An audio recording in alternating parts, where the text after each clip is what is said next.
Hey guys, my name is Garrett Hill. I'm the head judge for World Street Skateboarding. And in this video, we're gonna be covering Sao Paulo, Brazil, World Championships. We're gonna get into it and I'm gonna explain some of the reasoning behind some of the scores that went out. So by the end of this video, you're gonna have a lot better grasp on how judges give scores.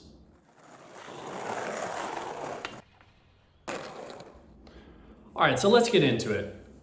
Broad strokes. Let's understand how the first day of competition goes. In open qualifier, you guys came to us before and you said, hey, we don't like this spacing technique to where we're utilizing the whole scale. And so we listened to you. We made that adjustment. And what happens is that that adjustment came at a cost, and that now we end up seeing a lot of skateboarders in a very small amount of numbers.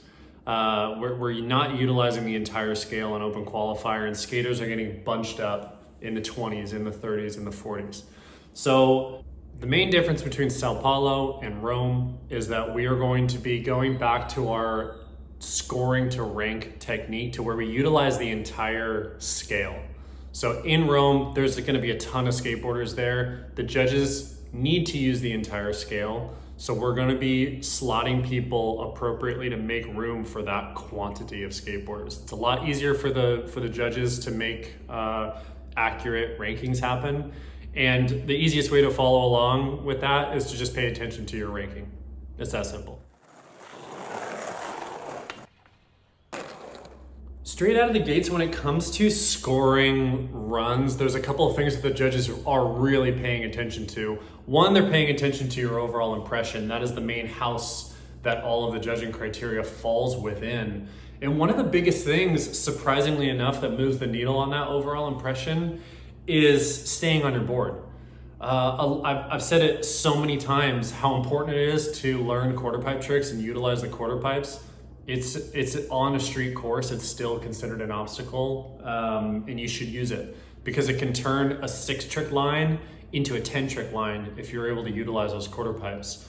So staying on your board as long as you can during that 45-second line is greatly going to improve your overall impression. It'll happen every single time.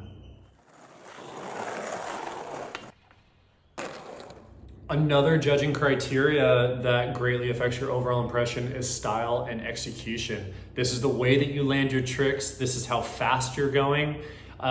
This is how long you grind for. There's so many different variables that fall within this category. I think that a good example of this, how this affects the overall impression, we see this more in the women's division, is you know that you need to do a flip trick in your run, but you end up doing it on a bank to flat. The judges don't like seeing that. This is Olympic level skateboarding. That's gonna lessen the overall impression if you're just doing tricks on flat ground. We really wanna see it going up something, up like a step up gap. We wanna see you going down into a bank, which is a lot more difficult. And the best way of doing this is either doing it down a set of stairs or doing it over a pyramid gap top and not just landing halfway on the pyramid top. And what this looks like for the men's division is not sliding a ledge the whole way or just doing like a bonk grind on something like that. That may cut it. I may have cut it before, but going into LA 2028, this is going to be absolutely the best skateboarding in the world.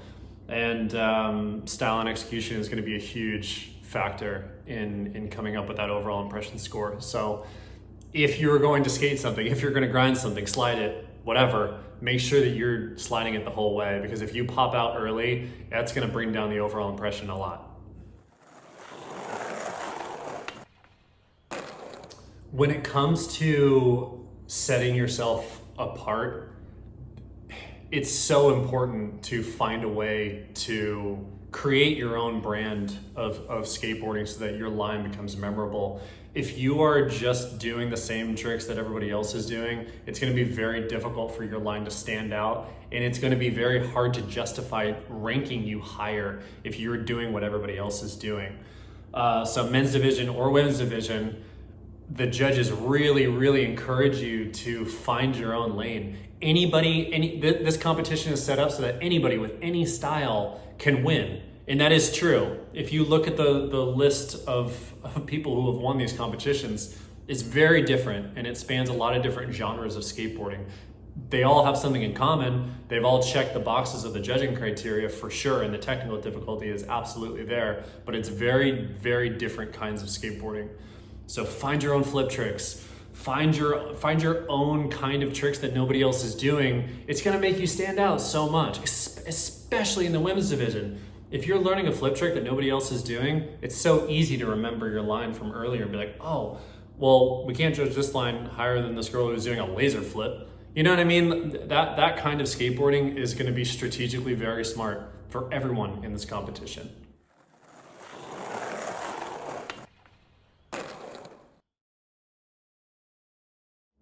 So for men's open qualifier, regarding the skate park, a lot of the guys were hitting the big handrail in their runs. A lot of the guys were hitting the big hubble edge in their runs. That hubble edge was not small, so we were trying to reward that as much as possible. There was for sure a point deduction going to that gap to small hubba.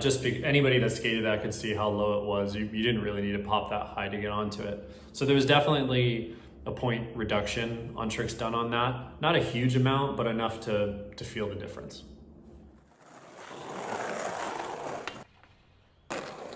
You'll see as we go through this video that the skaters that hit the quarter pipes really did do the best. They were not only able to get in more tricks, but the overall impression, when you zoom out and look at the sum of all the parts of these runs, the guys who were able to utilize the quarter pipes, and especially like go one step beyond and do hard tricks on those quarter pipes, crushed it. They soared to the top of the pack, and it was very, very obvious which riders were supposed to be up in the top in this competition.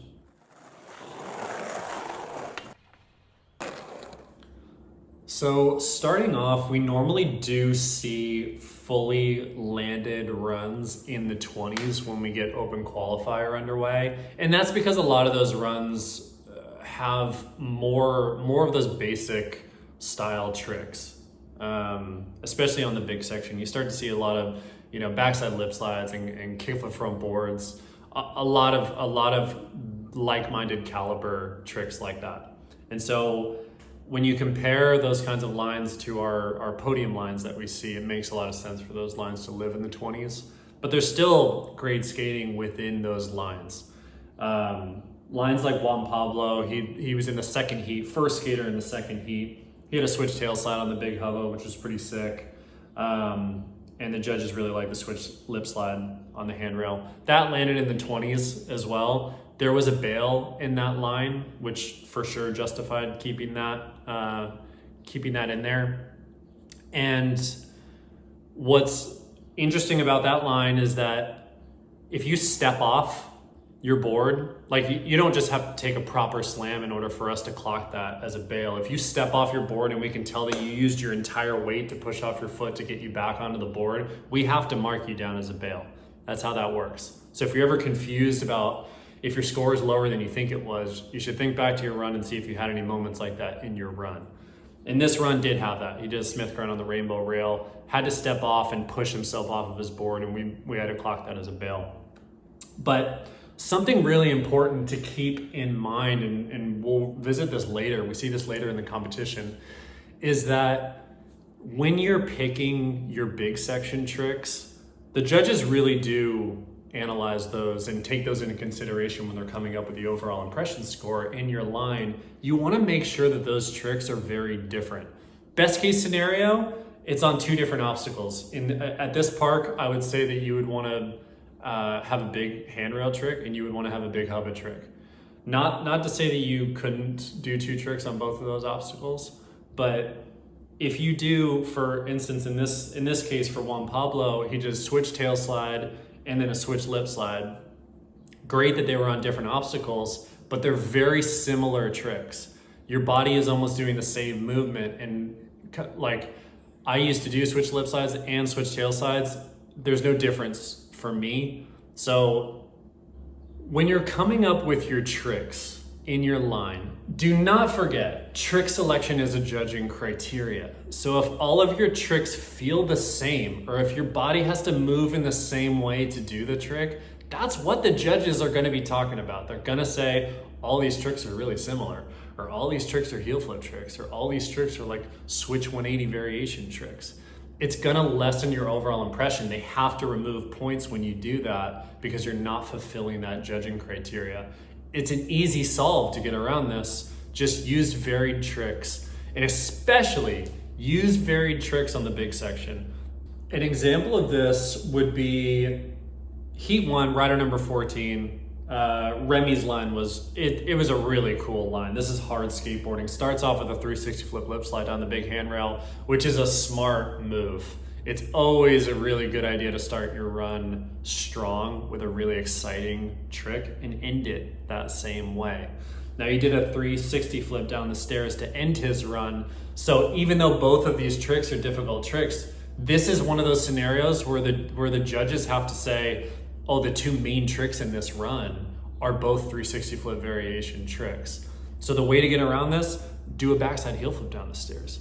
Do a nollie flip down the stairs. Something different from that 360 flip lip slide to switch up the variation and add a little bit more color to the run. It's a great run and it landed him in the 30s, and for open qualifiers, that's a good score for that day. So yeah, no bails, cool tricks, great job, but that's an example of how you're gonna move forward and set yourself apart with your trick selection.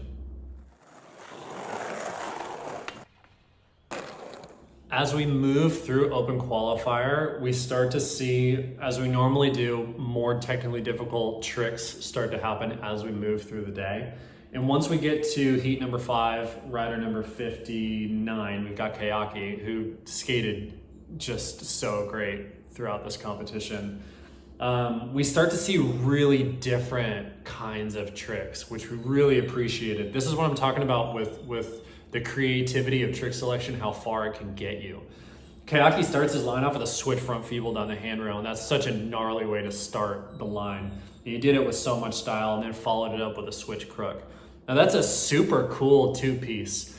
Finding these little special two-piece connector moments in your run greatly improves the overall impression. It is a good idea every single time. If I was competing in these competitions, I'd be finding those moments to string two tricks together because the judges connect those together and it's just easy to remember your run if you have stuff like that.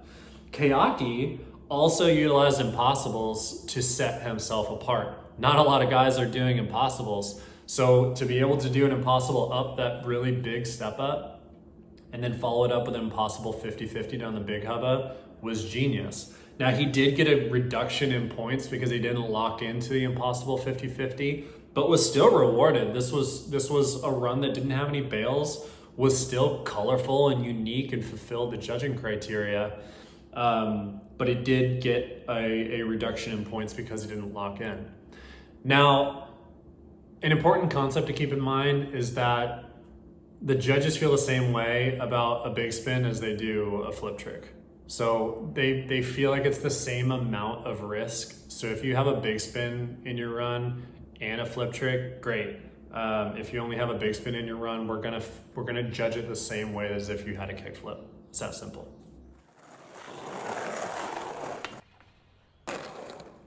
An example of the kind of scale that we use on open qualifier and what we were using for Sao Paulo was, because there's so many skaters and we don't know what we're gonna see, we try to be modest at the beginning of the competition, and then we start to get, the need to do that becomes less as we move through. But a good example of this is heat number 2, rider number 15, Grigorli. This run was sick. He started with a fakie back lip on the big handrail, followed up with a switch nose grind on the forced air hubba ledge. The gap to switch back 5-0, that's really sick. The judges really like that. And then ended with a switch heel flip on the stairs. That's super good. That's a really, really good run. And it landed in the 40s, which is just a good example of, like, in another round of the competition, that wouldn't be a 40s run. We know that. you know? This would be a lot higher, but this is that kind of caliber skating ends up in the 40s for open qualifier. When we have 150, 200 skaters, we have to be pretty modest with our scoring. It's not that the judges don't like your run. We love some of these runs. Runs that we love could get in the 30s. Please remember that. But yeah, this is a great run. Ending this switch heel set his run apart from everybody immediately, right out of the gates, because nobody else did a switch heel flip down the stairs. If that's your lane, doing flip tricks down the stairs will always, every single time, make your run stand out. Why? Because no one's doing it. And we like to reward the risk. If you're the only one flipping your board down the stairs, we're gonna hook you up. So another example of where the scale is at normally for open qualifier, one of our highest scores from open qualifier is in the high 40s. And that's from Gabriel Aguilar, who obviously crushed it and made it to the finals and skated amazing in this competition. But this kind of a line, starting off with a switch frontside nose grind on the big hubba, followed up with a switch crook on the forced air. There's so many highlights all over the place in this line. Blunt slide in on that double kink rail, pop into the bank, followed up with a nollie blunt slide on the A-frame bump to bar, a 3 flip up, and then ending with that gap alley-oop 180 50-50. I got a 48.38, and I can tell you this, it wouldn't be in the 40s if that was any other day. And he did do this line on other days of competition, and it got way higher. So if you end up in the 40s for open qualifier, you know you did something right. Obviously, always pay attention to the ranking, but this is a good example of where we live in the scale. That's how much of the scale we need to use in order to be safe for what we're about to see on open qualifier day. And then that scale resets. That's what happens every day of competition. The scale resets and we create the scores in order to create a fair ranking.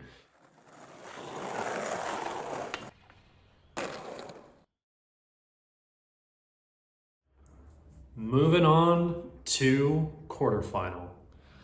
Man, here's where things start to get interesting. We see 32 riders cut from open qualifiers moving forward, and we have the addition of our pre-seeded skaters in this round of competition. We're still not doing single tricks yet, so we're really focusing on those two lines. You only start to see a change in the format once we get to semifinals, and then again, another change in finals. But man, we start off strong. Our first rider is Simon Gerber. This is a gnarly run.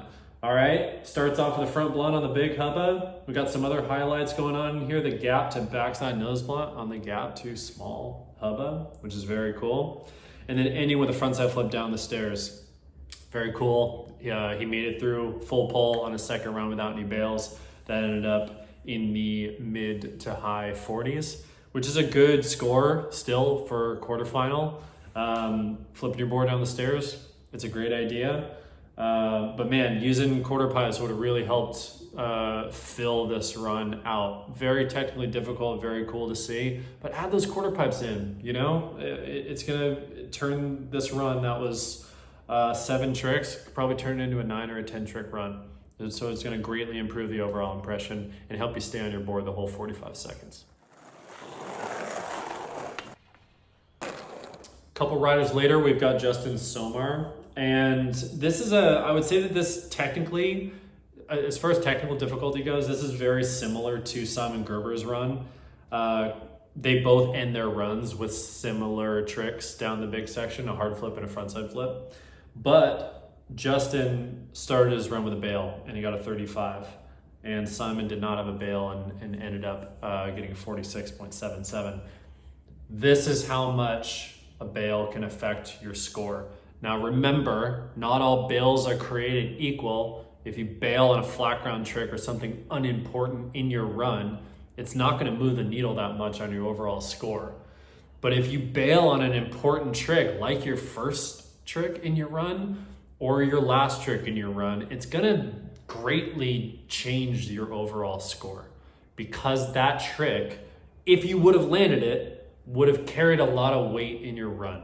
That's how we contemplate and evaluate how much to remove off of your score when you bail.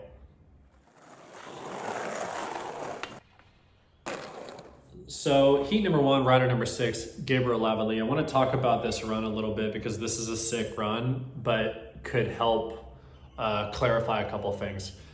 We got rid of the repetition rule. We don't deduct points specifically anymore if you repeat the same trick, but there is still overall impression.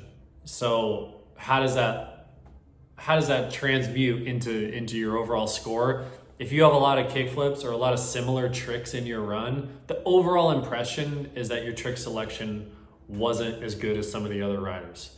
So for Lavalley's run, the 2 main tricks that you see right off of the bat here when it's written down is kickflip front board and kickflip back lip on the big section handrail.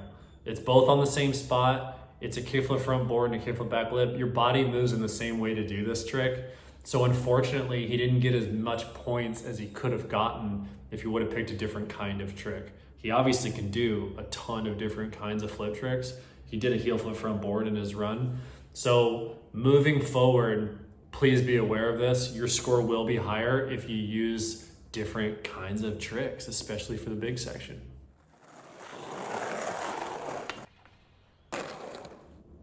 So in quarterfinal, the bar gets raised so much once we get to Kelvin. The score almost doubles. Kelvin's run was so good and the judges were so stoked on it because it fulfilled all the judging criteria. Let me walk you through this run. Starting off with a backside nose blunt on the big rail. That's a great choice to start your run. Backside nose blunt is such a timeless trick. It's not a new trick by any means, but it doesn't have the same kind of connotation as like a big spin front board. My God, we've seen so many big spin front boards. It's not an exciting trick anymore at this point. So keep that in mind. But backside nose blunt like seems to age like a really, really good wine. So starting off super strong and just moving, the way that he moves through the course is something that everybody should be studying. Tricks like this frontside nose grind on the quarter pipe into the bank, no one else was doing that. And when no one else is moving in the way that you move on the course, it sets you apart so much. So this frontside nose grind followed by the cat back lip is such a great 2-piece and a great example of finding ways to stand out. And like, dude, nail in the coffin, sealed the deal with the frontside nose grind 180 out on the double kink rail going up. Absolutely loved that. That was such a good choice.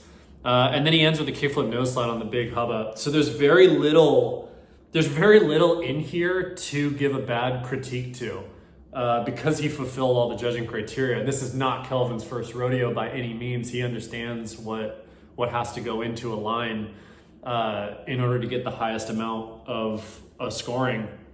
The only thing that I could nitpick in here is that there was only one flip trick.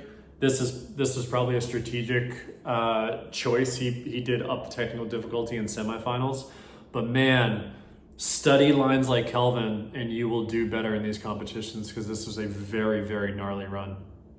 Lastly, to add to my point about variety and how important it is, in Kelvin's run, there are no 2 tricks that are incredibly similar, especially the big section tricks, with a backside nose blunt on the big handrail and ending with a kickflip nose slide on the big hubba. So 2 different big section obstacles followed by 2 tricks that are very, very different in execution, in the way that your body has to move in order to do it. One's a flip trick in. So this is what the judges want. This is the kind of variety that we're looking for that's going to get you a higher ranking every time, no matter what. So what does it take to get a really good run score, even if you have technically difficult tricks in your run? The way that the judges look at it and deal with these situations is that we have to look at the whole song. We can't just focus on the trick that you did on the big section. We have to look at your filler tricks. The guys that stand out the most, if you go back and rewatch these competitions, have highlights throughout the run. It doesn't just start strong and end strong, and then there's nothing going on in the middle. There's highlights throughout that made the judges go, oh man, that was cool. Oh, that was a cool two-piece. That was creative. Not every trick needs to be a 90s level trick, but every trick does need to be well thought out and curated, because what's gonna happen if you don't curate the middle part of your run, it's gonna dilute the hard work that you put in to doing those technically difficult tricks on the big section. So let me give you an example. So Remy Anacita, ninth skater in the first heat. This is a gnarly run, okay? Let me start by just making that flat out clear. This is a gnarly run. He starts with a 3-flip lip slide on the big handrail. That's an incredibly difficult trick. And then ends with a 360 flip on the big stairs. Again, that's sick. We love to reward these things. These are both 3-flip variation tricks on the big section. So unfortunately, the judges are already talking about the similarity between those two.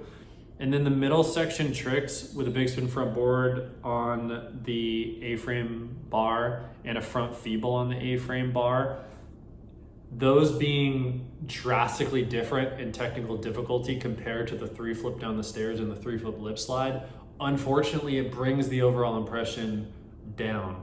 So what you'd want to do is include a technically difficult trick in the middle of your run. Just put it smack dab in the middle of your run so that it doesn't go too far without having another highlight. This is how you're going to get better at these competitions. You're gonna find ways, you're gonna find moments to make your run exciting every couple of seconds. You gotta give the judges something, because look at the field, look at what you're competing against. It is hard out there. It is very, very difficult to stand out. So you have to be utilizing all the tools in the tool belt in order to get yourself a better score and a better ranking. I think to quantify that last point and to simplify it is that if you've done 3 tricks in a row that aren't that good and you know that they're not that good, guess who else knows that? The whole judging panel. And they're gonna be talking about it. Trust me, there's very, very good communication on the judging panel, very vocal people up there. It's what we have to do. We have to be talking about these things. And if you do 3 tricks in a row that lose the judge's attention and make them think, oh, this isn't that technically difficult, then you're missing out. So never go 3 tricks in a row where you think that those tricks are all gonna be pretty easy, because it's just gonna dilute the overall impression of your run.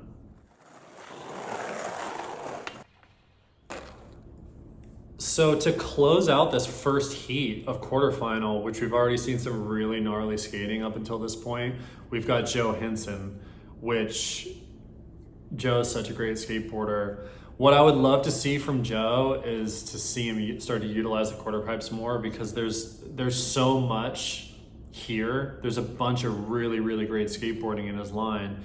And I'm looking at it and seeing that there aren't the utilization of quarter pipes. And if he did that, it would really round out the line and take it to another level, because the technical difficulty is absolutely here. The creativity is here. Being able to 3-flip lip the big handrail is a really gnarly trick that sets him apart from everybody else. So that judging criteria alone would up the whole value of the whole run. And it is that simple. All right, let's talk about Jao Lucas's run. Holy moly, this is a gnarly run. All of the big section tricks were switch, which is incredibly impressive. And here's how you take a run and jump it up to the next point bracket category. He did this perfectly. And he only needed to switch 1 trick to do this.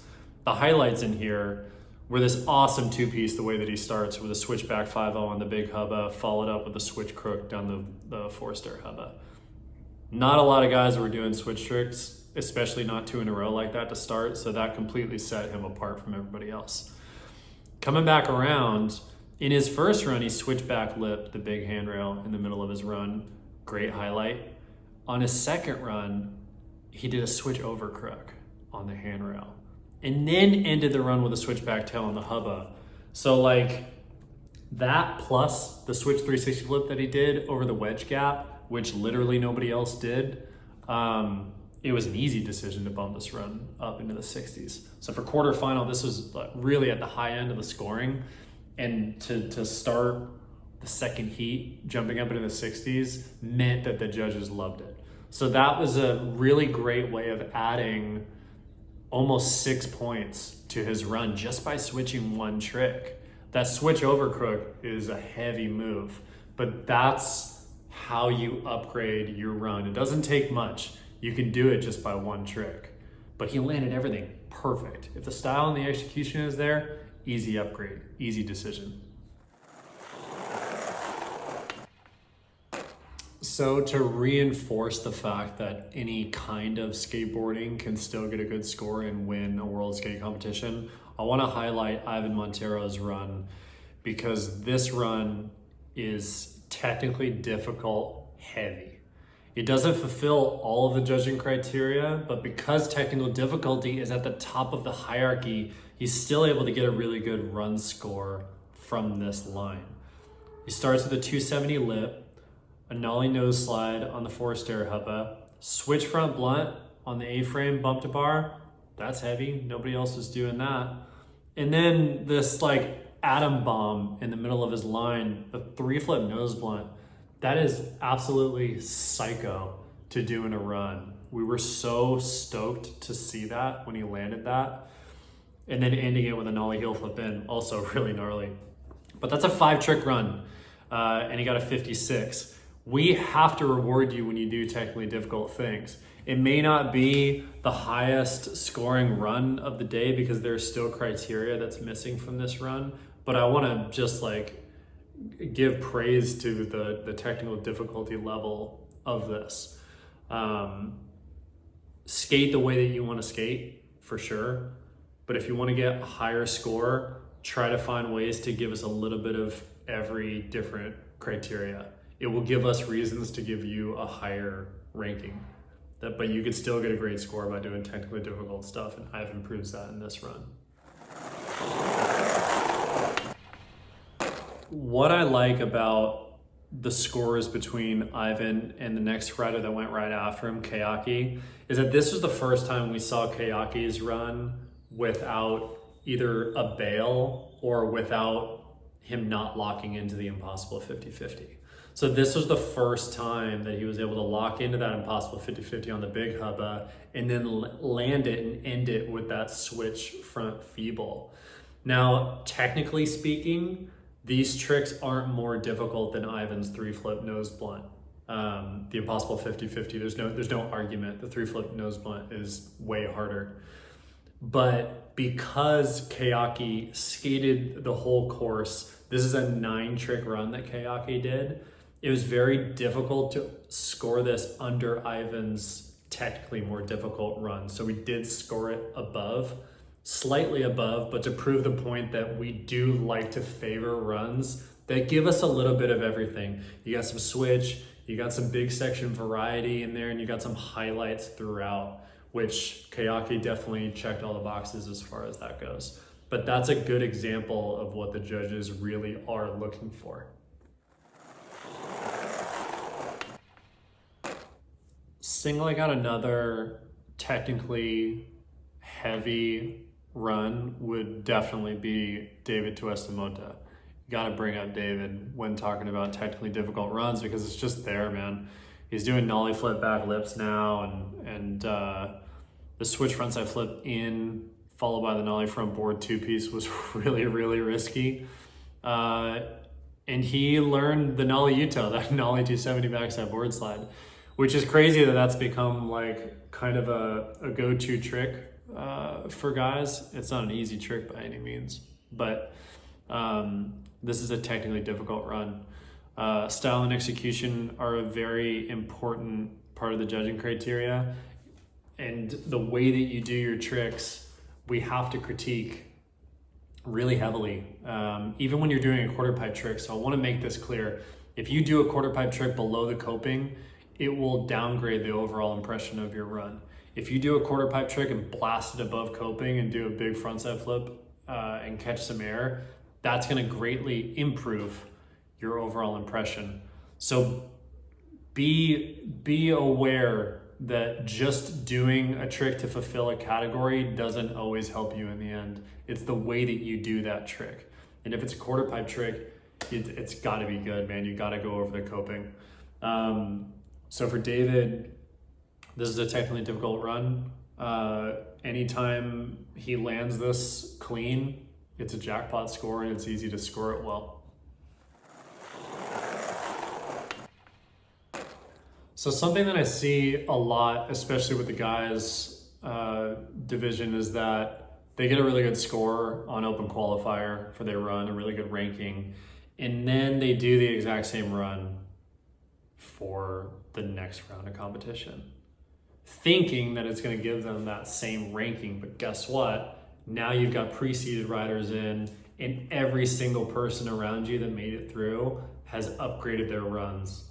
So unless your run was so far and above beyond technically more difficult than everybody else's, you put yourself in a really risky position by doing the same exact run with no upgrades. So what's happened a lot is that guys miss out on making it to semifinals by doing the exact same run and being confused as to why they didn't rank higher. Well, that's because everybody else skated harder around you. We're watching everybody. You may have just showed up 30 minutes before you were supposed to skate, and you're just seeing the skating in front of you, remembering your line. I get it, you have a lot to think about, but understand that it's a risky game to play to do the exact same run unless you have a coach or somebody that's there to fill you in on where that line is gonna shake out on that day of competition when everybody else is improving the technical difficulty of their lines. Felipe Mota's run was so good. It's so good. This dude would have easily been in the finals if he didn't get hurt. But the fact that he was able to do such a well-rounded run in his big section tricks, being a sugar cane on the handrail and a heel flip back tail on the big section hubba, it had everything that it needed to be a finals run. Now, it scored a 63.09 for quarterfinal, which was a huge score compared to like really technically difficult runs being scored in the 50s. The 63 is huge. If you made it into the 60s on quarterfinal day, you absolutely crushed it. So this is a line to study. If I were a coach, I would look at lines like this and be like, this is how you do it. All the filler is creative and well thought out and has good flow and is varied. The big section tricks are varied. A sugar cane on the big section handrail and a heel flip back tail on the hubba. 2 different obstacles, 2 completely different tricks. This is a great run. Congrats to Felipe and the team for putting this one together. This one rolled. Let's talk about the elephant in the room, Angela Caro, man. What a tidal wave. It has been absolutely shocking to see this dude improve in such a short amount of time. And the level of difficulty that he has brought to his runs and to these competitions is absolutely mind-blowing. Very excited to see his progress and to see what he does in the future. But I mean, look at this run. Like, even in quarterfinal, he added upgrades to this, but starting the run with a bigger flip front board is absolutely wild. That's maniacally difficult. It's a huge risk there. It upgrades the quality of the entire run when you start a run that strong. And like things like the switch blunt stall on the quarter pipe, that may seem like it's not a huge part of the run, but compared to everything else, when you see people doing switch blunt stalls and actual tricks on the quarter pipe and not just doing a frontside truck slash whatever, it upgrades the overall impression quite a bit, especially if it's followed up with a nollie 270 board slide on the A-frame bar. Very cool 2-piece there, and the judges make a note of it. Ending with the backside 180 nose grinds, great trick. He made some really exciting upgrades to this line later that we'll talk about, but ending with a high 50s was a great spot for this line, and it was a really strategic version of his line to do at that point in the competition. So let's talk about how many times you should hit the big section. I feel like it's a myth that you need to hit the big section 3 times in your run.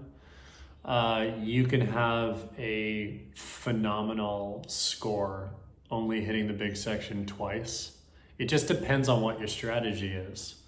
You don't need to hit the big section 3 times. The problem is if you don't have good flow and you're just constantly trying to get back and rush back to the big section, your overall impression isn't going to be that good. Your use of course isn't going to be that good. And the judges are just going to feel like it's big section heavy. So it actually has the opposite effect if you're only trying to hunt to get to the big section in your run.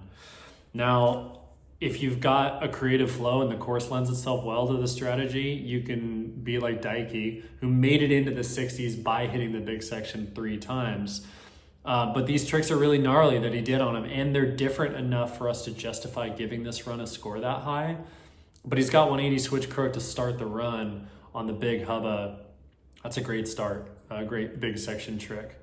And then he's also got a hard flip down the stairs, completely different from the first big section trick. And the third one's a cat back lip on the handrail. So these are 3, not the absolute hardest tricks that you can do, but these are really difficult and very different tricks that bring a really good variety to the run.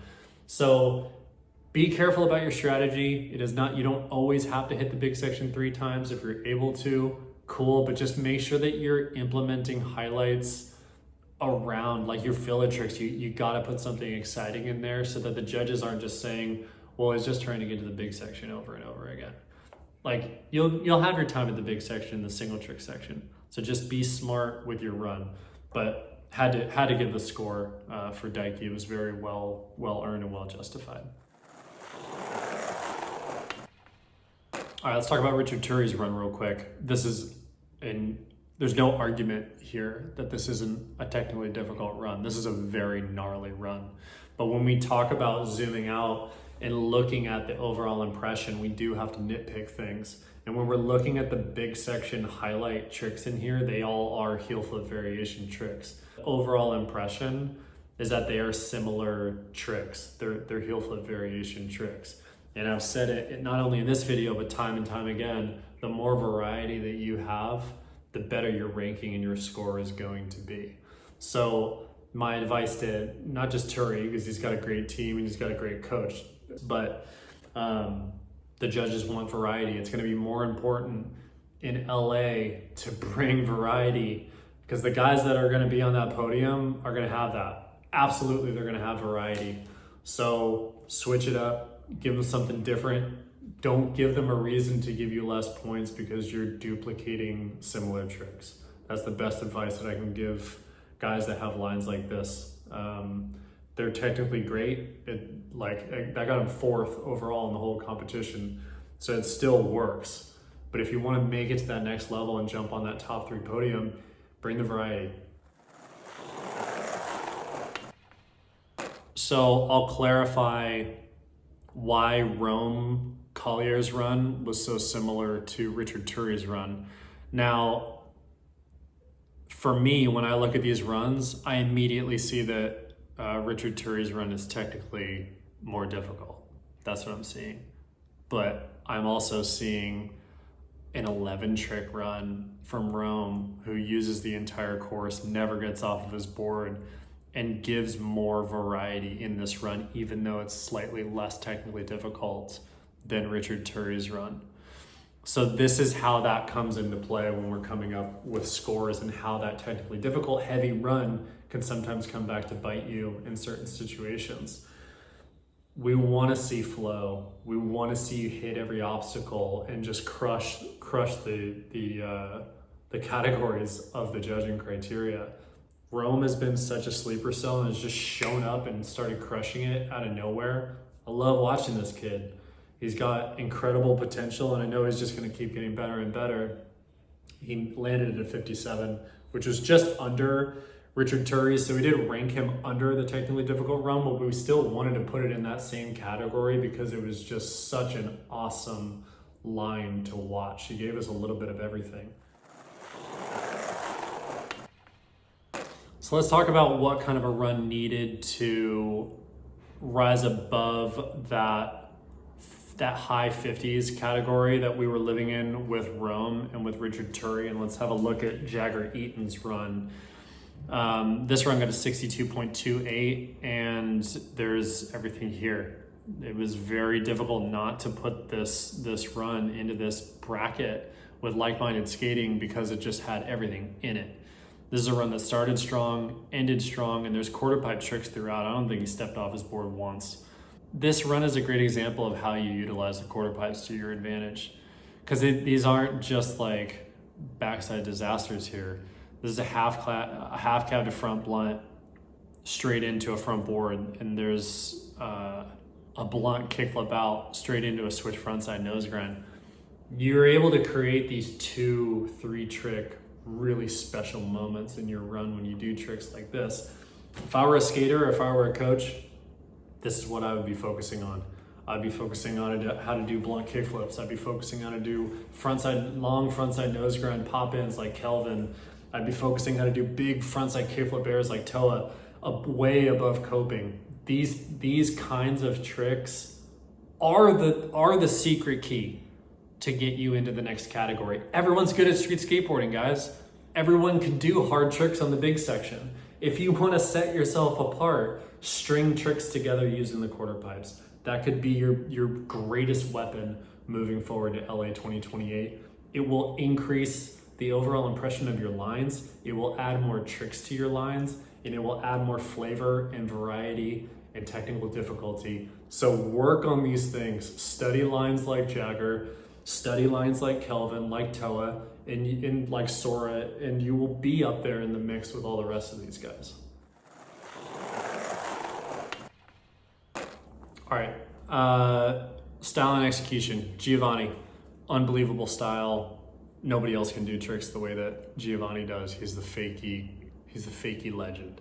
He does tricks that no one could even come close to doing, and that's amazing. And he's still able to do that after all this time. The main reason why he got a 51.47 in his run, which is a great run, the Fakey Hurricane just wasn't landed well enough for us to justify scoring it higher. This easily would have been up in the mix in the high 50s or low 60s, but because this trick was such an important part of the whole run, being not only a big section trick, but being dead center of the middle of his run, it needs to be landed clean.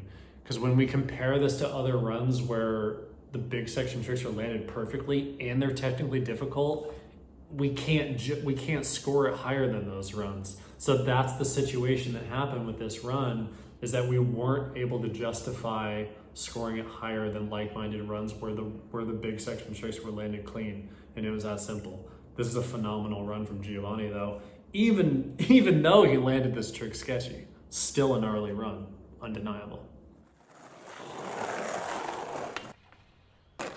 Okay, let's talk about Yuto's run.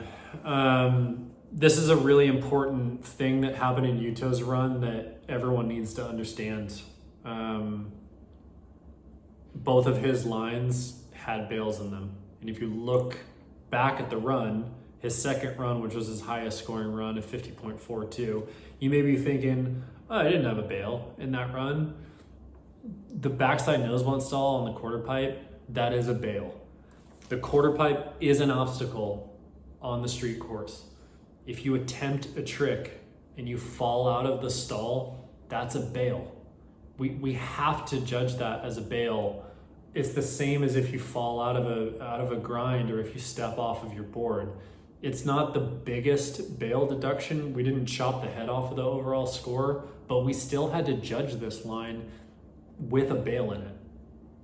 So sliding out of the backside nose blunt and using his hand to push off of the railing was enough for us to justify that as a pretty substantial bail. So that's where we were at and how we had to judge this run. Everything else in this run is absolutely insane. It's a great run, and this would have easily put him in the mix to go further in the competition. But unfortunately, with the bail, and at this point in the competition, getting into semifinals is incredibly difficult. We're looking at 16 runs normally that don't have any bails in them and that are technically really heavy difficult. So it was unfortunate that this bail was there, but This is how the judges are going to interpret situations like this moving forward. So to end off the quarterfinal, we've got the Toa and Sora show, which both of those runs were so gnarly, and Kyrie, just like unbelievable skating from those guys. Toa, I wrote, has everything next to the run.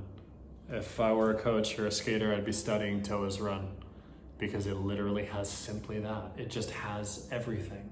There's technically difficult tricks, there's switch, there's nollie, there's quarter pipe tricks, there's flyouts. That's the goal, guys. Take away the reasons for judges to score you less by fulfilling the criteria. Make your run really varied. Make it really colorful. Give us options, give us moments, string tricks together. This is how you do it. Study this run. If you want to get better rankings, put together runs like this. It is that simple.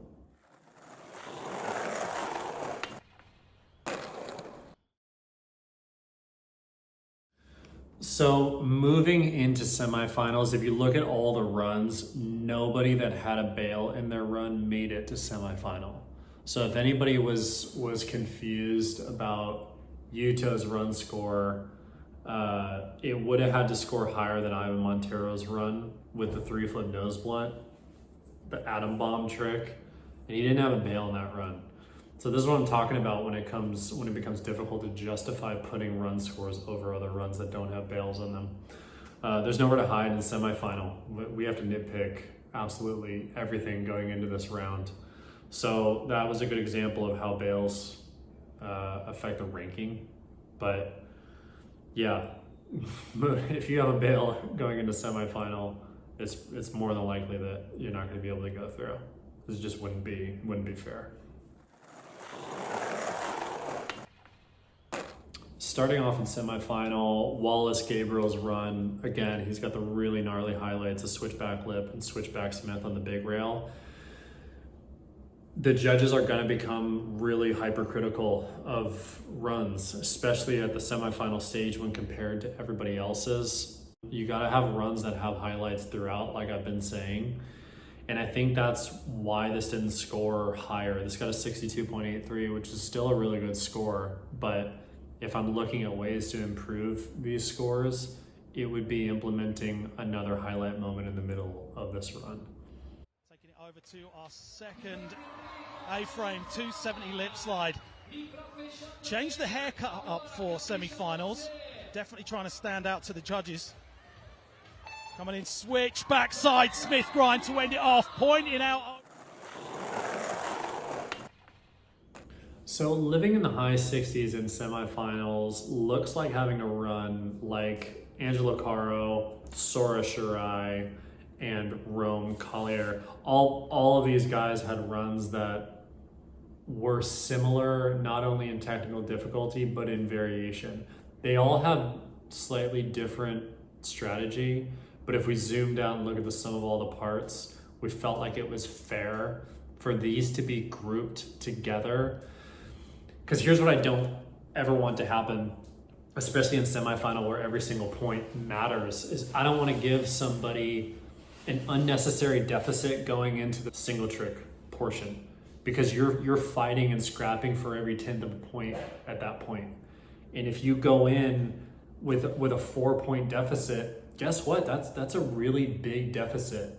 So in semifinal, you're going to see runs that are scored similarly, that are similar in technical difficulty for that reason. The judges don't want to give unnecessary deficits or advantages to anybody moving into the single trick section. So in that regard, if you find yourself 5 points ahead of the rest of the pack or another skater, you've got a huge advantage. And it means that you did something really right in your run portion to give you that 5-point advantage.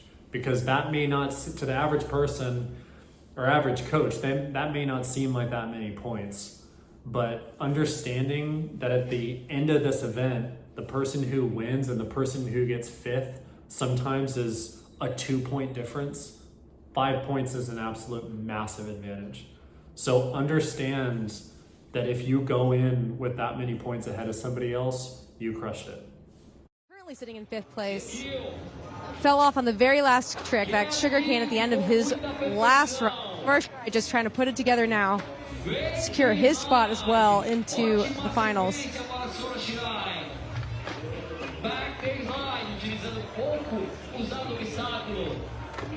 Wow, 3 flipping up that is tough. It is tall and it is close. Wow, there you go, Sugar Sora. King. So in semifinals, we break into the 70s, which is the first time that we've touched the 70s. And what does a line like that look like? Well, it's heavy. We've got Kyra and Etsuki in the 70s. We've got Toa in the 70s. I mean, Kyra's run, wow, it's so gnarly. Starting off with that long front crooked grind down that long ledge, barely anybody hit that. That was such a cool way to start that. So I would take notes from Kyra in that regard. Start your run different from everybody else. Most of the guys out there are gonna start their run on the big section handrail or hubba. It's not that surprising to do that. If you find a cool way to do this kind of a cool 2-piece, front crook followed by an over crook on the bump to A-frame bar, that's good. That's really, really smart, and it's different. So that paired with really heavy, technically difficult tricks like a crook nollie flip out on the 4-stair hubba, which nobody else was really doing, and a heel flip back lip on the handrail and backside nose one on the handrail, really difficult not to put that kind of a run up in the 70s because there's just so much variety there. And Toa as well, coming through with just like jackpot technical difficulty runs. It's important to understand that since Kitakyushu, we announced that there was a global reduction in overall scoring, not only in runs, but especially in the single trick section. A lot of the tricks that scored in the 80s are now in the 70s, for example. Why did we do this? To make room. There's going to be progression. There's new skateboarders coming into the mix for LA 28 cycle. And the difficulty is always going to improve. And how we accommodate that is making room for that progression in the scale. Now we are slowly going to see a gradual progression in these scores as we move through the cycle to where, just like in Paris, we are going to live in the 90s once we get to LA, but we need to make room for that growth throughout this next cycle. So seeing scores in the 70s and 80s are going to be a lot more common.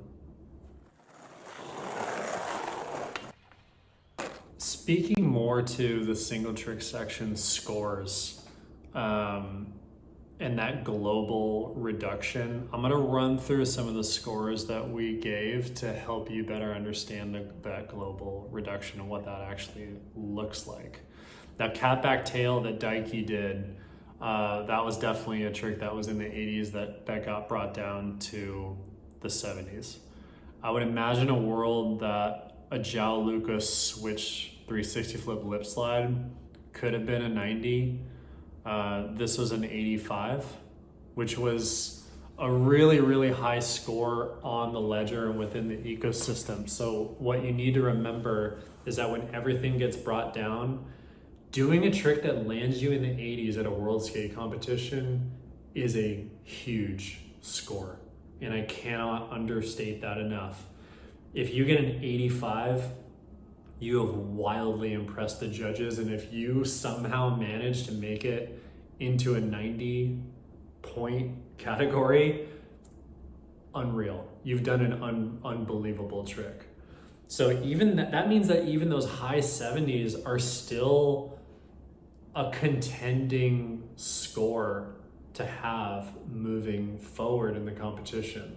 So that's the shift that people need to get used to in order to make room for the progression that we're going to see to LA 2028, is that global reduction, getting comfortable with still being stoked on seeing high 70s, low 80s scores for really, really difficult tricks.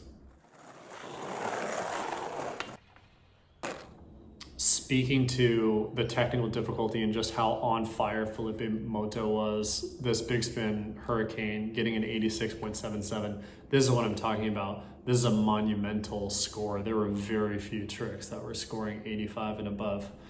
It made perfect sense to put this trick up there.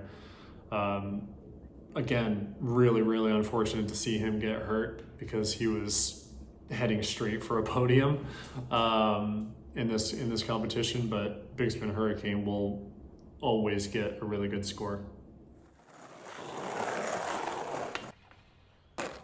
Another good example, two examples in this next bit about how we judge switch compared to regular, depending on the trick, of course, but Angela Caro did a 3-flip lip slide on the handrail and got a 73.71.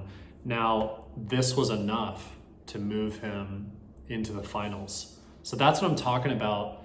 Seeing a trick in the 70s, if you crush it in your run, that could very easily be enough to move you into the next round of competition. So I wouldn't be terrified of seeing a low 70s scoring trick. That's still a good score. It's not in the 80s, that'd be preferred for sure, but this still by no means is a low score, too low to move you into the next round. So that 73.71 compared to Jal Lucas's switch 360 flip lip slide, which got an 85, that's an appropriate jump in score from a regular trick like that to a switch trick. Nobody's doing switch 360 flip lip slides. You absolutely have to reward it. And remember that the judges are always going to reward tricks that nobody else is doing or tricks that they've never seen before. So if you do something for the first time, you're gonna get a jackpot score for that trick. It's probably not gonna stay locked into that point score forever. In fact, it's guaranteed to go down a little bit, but we're always going to reward tricks that nobody else are doing. And that's the appropriate amount of reward to give between a regular 3-flip lip and a switch 3-flip lip. So I personally remember scoring high 80s for a heel flip back tail, mid to high 80s. So that global reduction, you see that with Kyrie doing heel flip back tail on the big handrail and an 81.72. Like I was saying, when everything comes down, the lower scores still put you at a great ranking. And it did for Kyrie. An 81 is still a very, very high score when everything gets brought down. So that compared to a trick like Kelvin's half cab nose slide, body varial into back tail, getting a 78.16, that's not far away from a heel flip back tail when we're talking about points. A 73 got Angela Caro through with a 3-flip lip slide. So a 78 was a pretty big jump up in points, almost 6 points higher than a 3-flip lip slide. So this was hooked up. And this is where I think some of the confusion comes across, is that when you're one of the best skateboarders in the world and you're used to seeing 90s scores be rewarded and you see something in the 70s, automatically, I get it, you're gonna think that you got a bad score, you got a score that was too low, and you're gonna be confused. But I really can't stress this enough, that when everything gets brought down, high 70s is still a really high score, and it was definitely the case for Sao Paulo, and it's going to be the case moving forward throughout the season. So if you were following along, you would see that in semifinal, we still haven't touched the 90s, not in the runs and not in the single trick section. The highest score that we actually gave for the day was by Sora with a cab back tail big spin out on the handrail. Justifiably so. This was the hardest trick that went down for the single trick section in semifinals, and it got an 87.04. Now, again, global reduction announced at Kentucky. That trick would have been in the 90s before, but since we were making room for more technically difficult tricks, that's now going to live comfortably at that spot.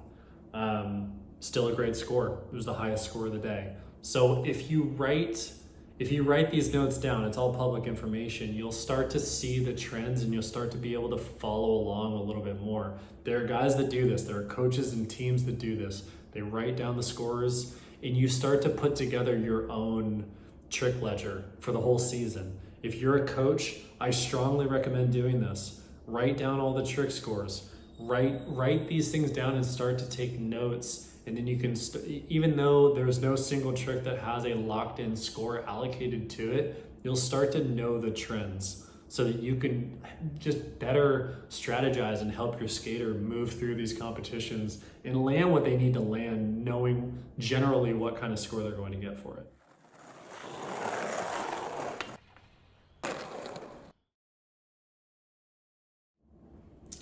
All right, finals.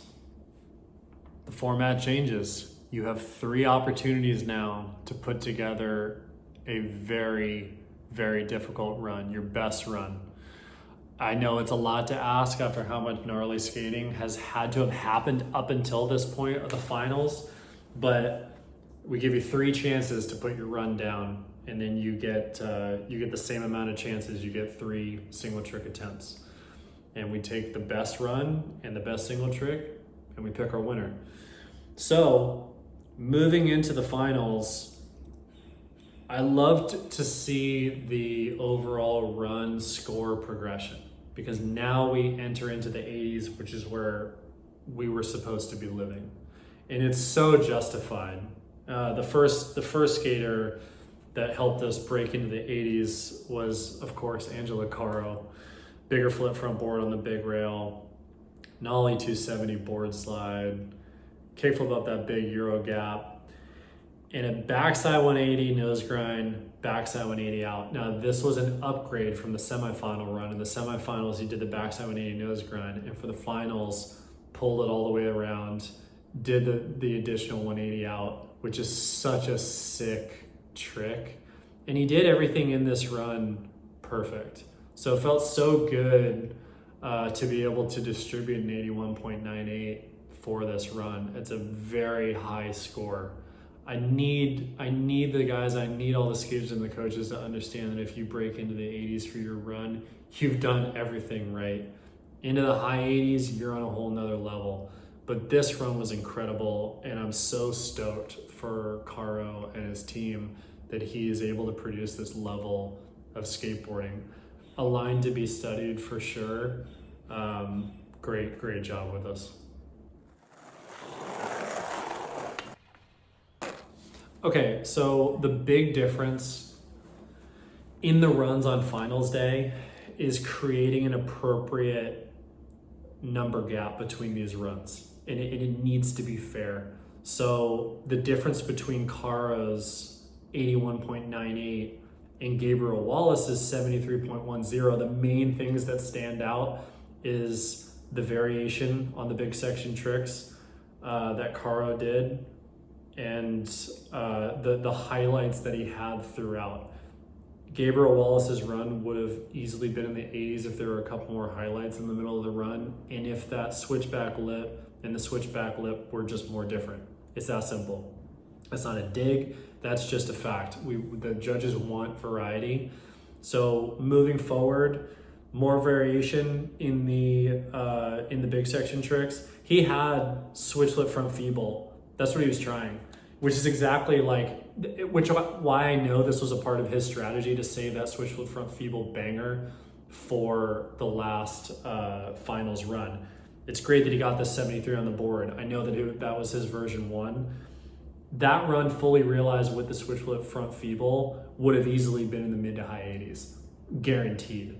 So he understands that, having tried that trick, and I know that he understands that, but everybody else needs to get that as well. You got to switch up the technical difficulty of your big section tricks in order to boost yourself into the next point bracket. I want to talk about Sora's line real quick, which was so good. There are so many highlights in this run, and it had to go into the 80s. He just broke into the 80s with an 80.34. We put this 1 point underneath Angela Caro's because we thought it was just fair. Looking at all the big section tricks, Sora's got cat back tail on the handrail and a sugar cane on the handrail. I think the judges liked the fact that Caro hit the big section handrail and hit the big hubba, slight variation, which means there's just a slightly better use of course. We didn't want to create a huge gap there. I do like it when it turns into a dogfight when it comes to the single trick section for technically comparable run scores. I really do.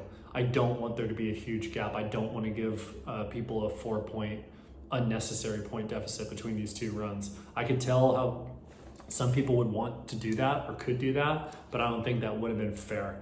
So I think that this was a fair score for this. Now that being said, Sora's version 3 run was wild. He added the 180 switch crook and on the big handrail, and I can only imagine that the cat back tail, probably big spin, was coming on the hubba, which would have done it. That would have put him into the mid to high 80s.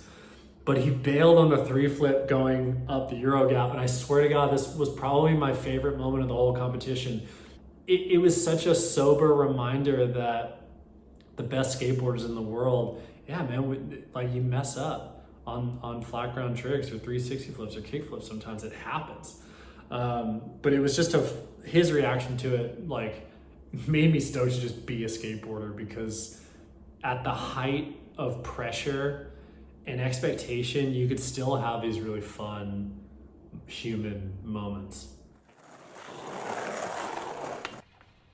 So the run score that was justifiably above those lower 80 scores was Kyrie's run, and that, simply put, is because of technical difficulty. I mean, the heel flip backside 50-50, crook nollie flip, heel flip back lip.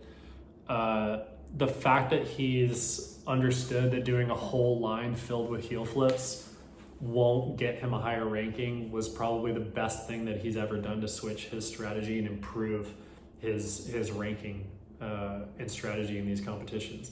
I remember when I first saw him in Rome, he heel flipped absolutely everything in his run. It was just, everything was a heel flip. I was like, whoa, dude, there's so much repetition deduction going on right now, but it was so tough. It was difficult to even score it that way, but we had no choice. The rules were the rules.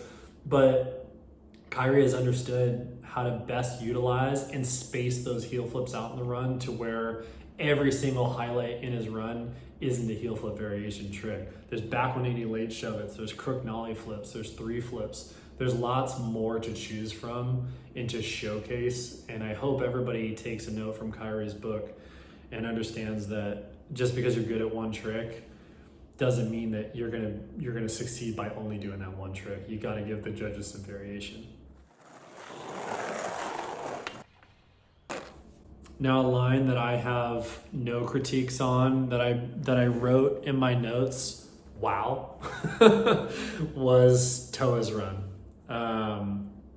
I rarely ever write that on my notes, but there was nothing you could change about this run, I don't think. This was just an incredible run that he did. His second, he didn't bail in all 3 of his runs, by the way.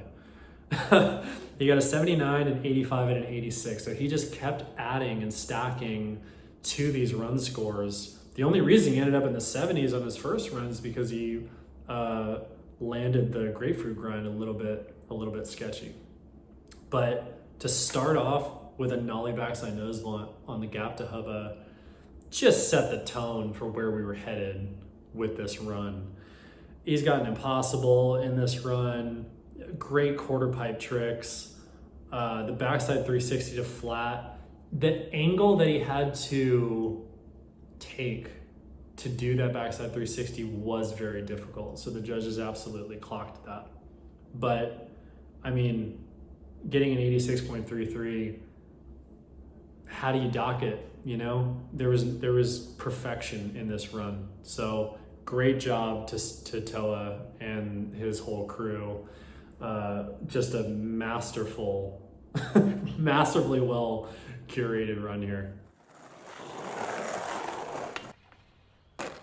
So going into single tricks, the difference between first place and not being on the podium at all was just over 4 points. So when we think about and try and quantify the importance of earning as many points as you possibly can in the run section, this is exactly how and where it comes into play. This means that the winning single trick score that Toa did of an 87.77, he could have landed anything in between 83 and 87 and still been in the top spot. That's a really big leeway to have and a really big safety net to have. The cab nose grind, the alley-oop cab nose grind, doing it the hard way, easy to get an 87.77, which is a huge score. It makes sense. That trick is very difficult and will continue to score high at future events, especially considering how big the Hubble Edge was. That trick score will probably fluctuate at future events depending on the size and the steepness of the obstacle, but I skated that hubba in practice. It wasn't small. So yeah, that score was more than justified.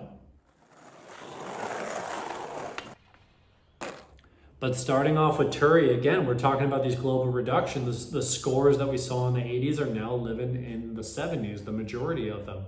And that goes with this gap to varial heel backside 5L. Now, this got a 79.87. It's very possible that a varial heel back 5L down the big hubba probably would have broken into the 80s because there was a point difference. So if the judges were down to give the small gap to hubba, which you didn't have to pop high, you just had to pop out to get to, which is why that point spread was different. That probably would have been safe to say that would have been maybe an 82 or an 83 on the big hubba, which is a great score, obviously, considering the global reduction. But yeah, that was a great score. Unfortunately, he was so close to being in that third spot on the podium, but based off of the run score, it wasn't enough to get him into that third place spot. But I mean, overall, Turi absolutely crushed it. So congrats to Richard. Congrats to his team. He skated incredibly well. So it was just so close to Kara winning this thing. I truly thought he was going to do it. How Toa ended up like clinching this win was that point spread difference that he had coming into the single trick section. Because he did so much better, 3-4 points better than the rest of the pack coming in, even the 91.34 that Angelo Carlo got here on this bigger flip front blunt, absolutely psycho trick. It was so great to give us a 91. It still wasn't enough to jump over Toa's score. So, like, that's how important it is to get your runs together. That's how important it is in these off seasons, in these off periods in between competitions, to be practicing on every little piece to move yourself forward. And studying Toa, studying Angelo, that's how you're gonna move forward. But man, I want to give a huge shout to Angelo for this bigger flip front blunt. This was one of the gnarliest tricks I've ever seen in a competition. So very, very stoked that he was able to pull through with that very well-earned second place. And just like I was saying, you never know what's going to happen on finals day. Unfortunately, Daiki couldn't get a landed trick. And the interesting thing about the switch in the format now is that there's nowhere to hide. Like, you don't have that many chances to get a trick on the board now that there's only 3 attempts. When there was 5 attempts, like, you had a long time. You could really live within strategy during this part of the competition. But when there's only 3 tricks, what I've seen is that we see a higher frequency of people just not landing the trick that they wanted to land. So it definitely opens the door to podium and ranking switches, unexpected podium switches, which is always great as a spectator to watch. Okay, switch flip front board, Gabriel, amazing. Very, very cool trick. The judges love seeing that. When you're the only one out there doing switch flip in to things, if you're doing it on the handrail, if you're doing it down the stairs, we historically always give higher scores to that. I think it could have been justified to have this be in the high 70s, but because no one else is doing it out there, and when we look at the rest of the scores that are being given, it felt more fair to give this an 80 as opposed to having it be in the high 70s with some like-minded tricks. So this is what it looks like. When you're doing the only kind of trick of its kind, especially if it's something switch like this, you're gonna get bumped up. Let's talk about Max Bergen's trick on this double kink step-up rail. Going up it was a trend that only a few guys followed, and everybody that did it, it seemed to pay off. And I really was stoked that Max did this because it gave us an opportunity to give a good score, a competitive score, on an obstacle that's not the big section. I think there's a stigma about it. Everybody thinks that you can only get a good score on the big section handrail, the big section hubba. It's not true. With this nose grind nollie flip, it was the perfect opportunity to give a great score. It got high 70s, 77.73. And knowing the other kinds of scores that were in that category that were also done on the big hubba, hopefully that reinforced and inspired other people to be like, oh, okay, I can do a unique trick or a technically more difficult trick on an interesting and different obstacle besides the big section hubba and rail, which we always love to see. We love rewarding creativity. So these were the only two 90s scores that we gave in the whole competition. Were Angelo's bigger flip front blunt, had to do it, there's no argument there. And Sora kind of had to do it here too. Like when you do a nollie big spin back tail, big spin out on the handrail, as good as he did it, there's not really an argument not to give that a 90s. It's such a unique trick, and when you do a unique trick that perfectly, they're just, the argument isn't there to keep it in the 80s. So it's always so much fun watching Sora skate. It was a blast watching him compete, and as always, the level of skating just blows my mind. The major takeaways in this competition and the things to keep in mind for Rome is the strength and the power of creativity and execution. Be creative, get unique, tread the areas that are being unridden, and explore the park. Explore your ability to create new moments that no one else is doing, and you're going to, I think, be pleasantly surprised by the result. So as we've learned throughout this video, skateboarding is a dynamic and progressive sport. The scores will always fluctuate to some degree, but we are heading towards the Olympics in LA. So this is the progression that we expect to see after every event. And if you want more information on event judging, we have a ton of resources on the World Skate Education channel. There are so many resources for prospective judges, for skaters, and for coaches to just learn and get more in the mix and more in the understanding on how we judge these events so that you can just better strategize and have a better experience. So again, thank you, best of luck, and we'll see you at the next one.